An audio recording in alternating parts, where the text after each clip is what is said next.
Right, couldn't resist doing another video as the other ones went viral, so you know, why not? Give it a go. Now, this is the start of a new series that probably only lasts about two episodes on my most memorable match fishing moments. There's a bit of a mouthful. I might try and shorten it in the title column.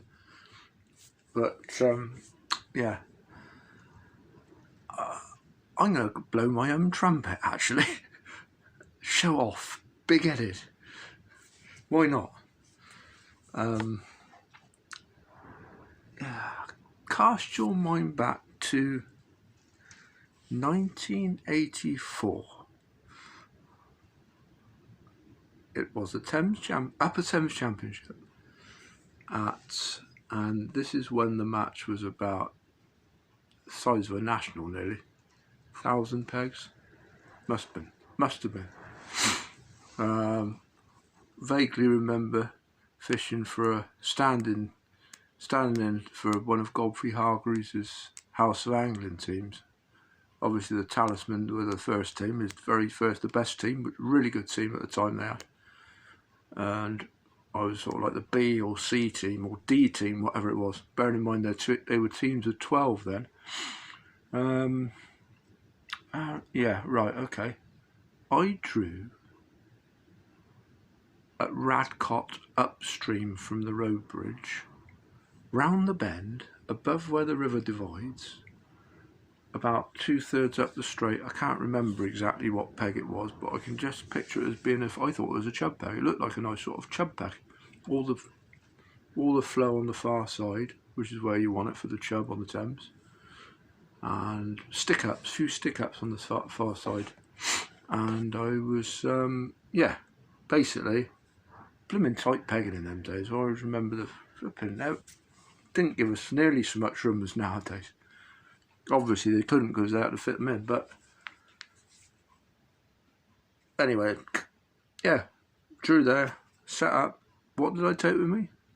4 pints of maggots, because that's all I ever used to take with me. What I love about the old days fishing, right, is it was so simple basically. Stick, float and waggler. Forget poles, they were in their infancy then really.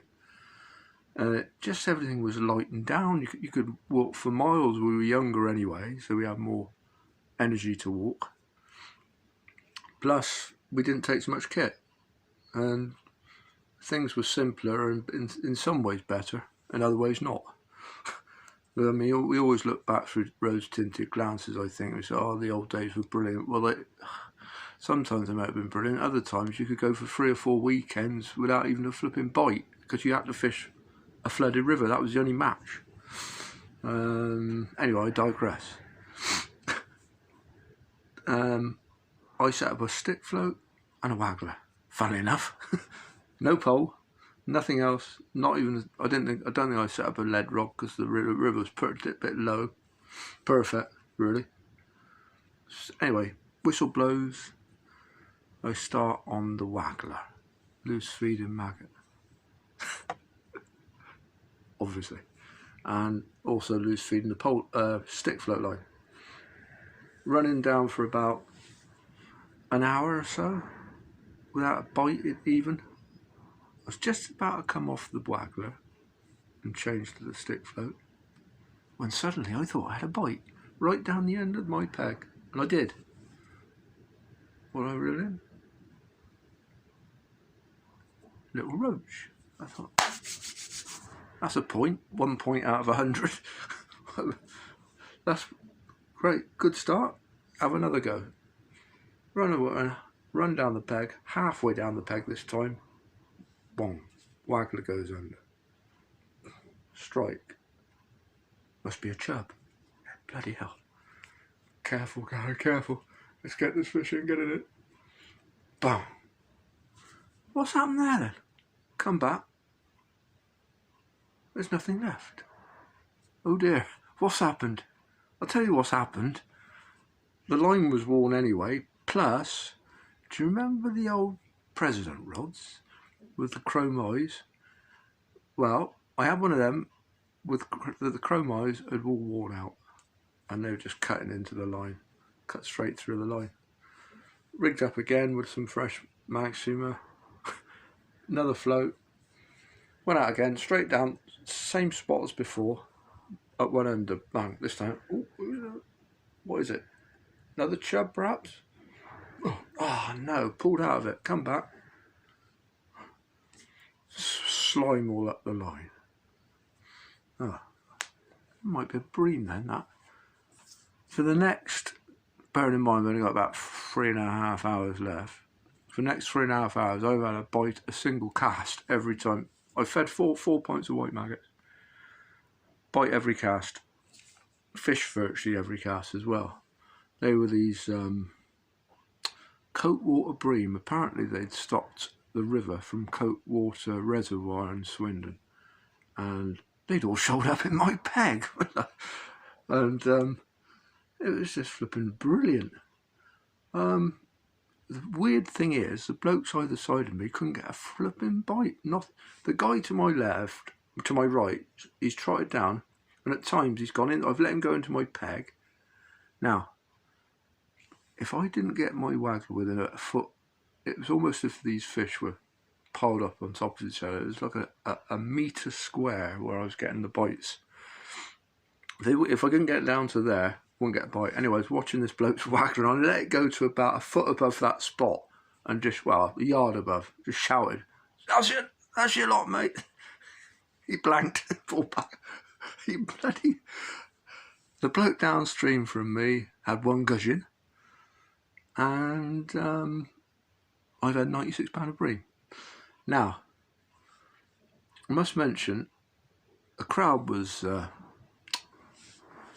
20-30 people started collecting behind me at one time. It was that easy, right? Anyone would have won the match off of that peg. Anyone in the whole match. Not half a clue.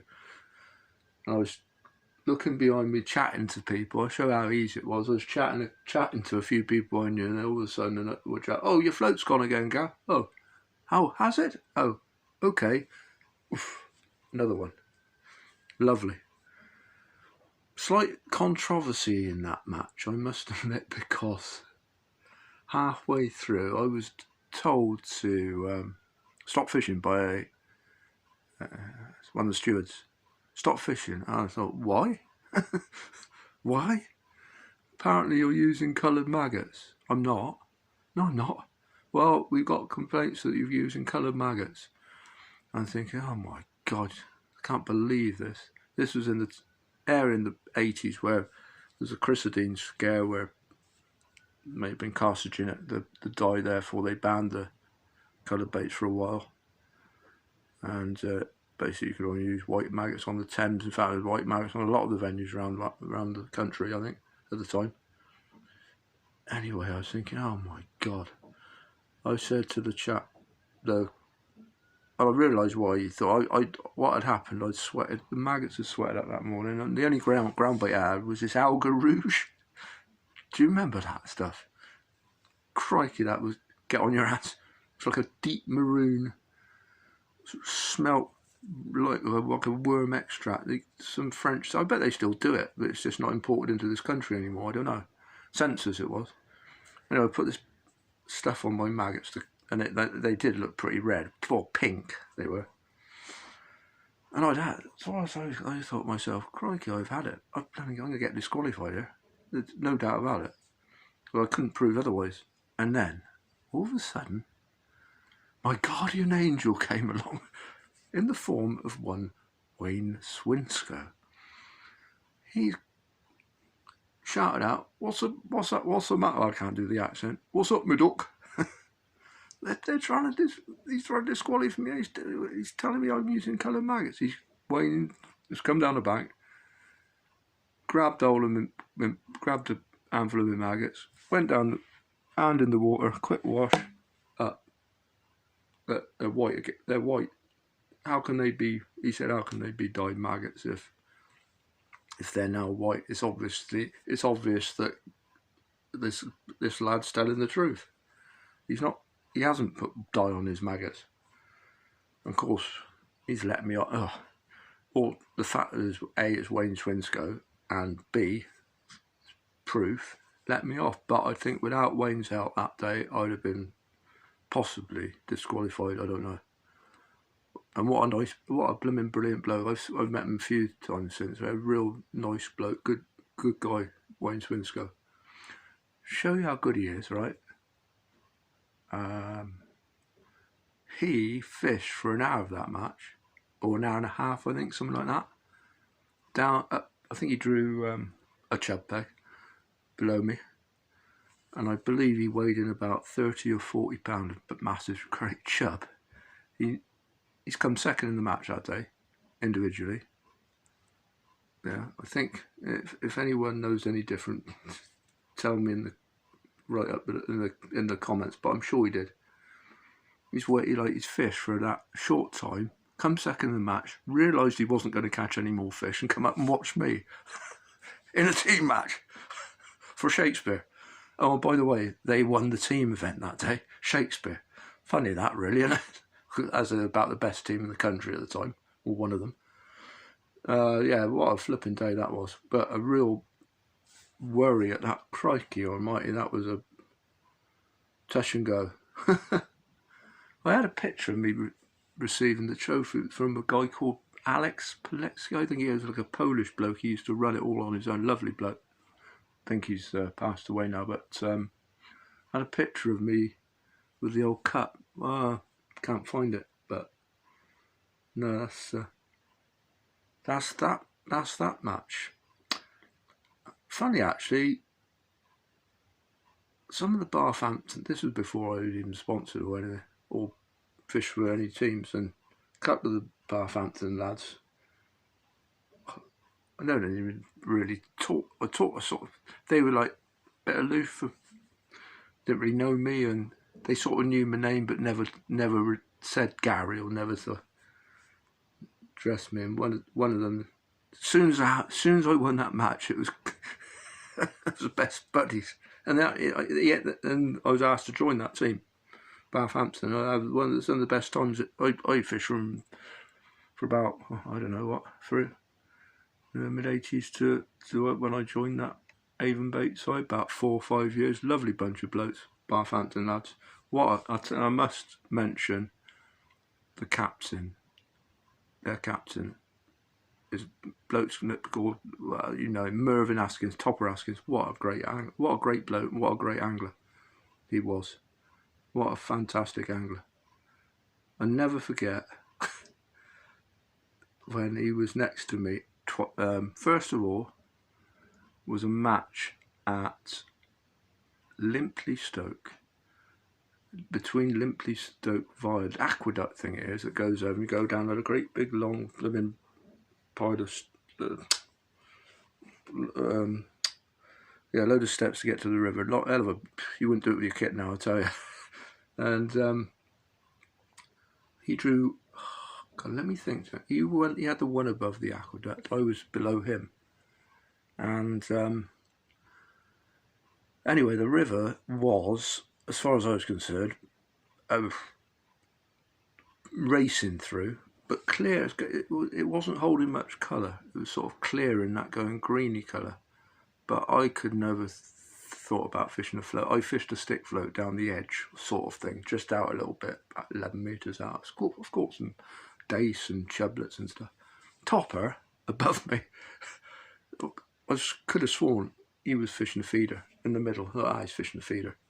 I wasn't really paying an awful lot of attention, to be honest with you. And then he's catching these fish, and then I thought, hold on, what's he in a feeder? And what he was doing is chucking in his favourite method, balls of liquidised white ground bait. I don't know, liquidised and white crumb to get it down, probably. I don't know. Ball of chuck, bang. Y style, I suppose you could say. Swinging these, he was probably swinging anything up to about 14 ounces or even a pound. And he's just flipping, and he's annihilated me in the first hour of the match. About an hour and a quarter, I think it was, about an hour and a half. I think he's weighed in I might have won my section with £7. He's had like £15 and won the whole match. Like, awesome. And I've watched him a load of times on that croak wheel down the lower. A few times he's flipping. He'll fish it in conditions where you thought you could never fish it. He's just. And the other time he had me, again, was on my own patch at Chippenham. River, you'd have thought I might have learned, but I didn't. It's the same conditions it was. And he's done the same again. And I've done the same myself again.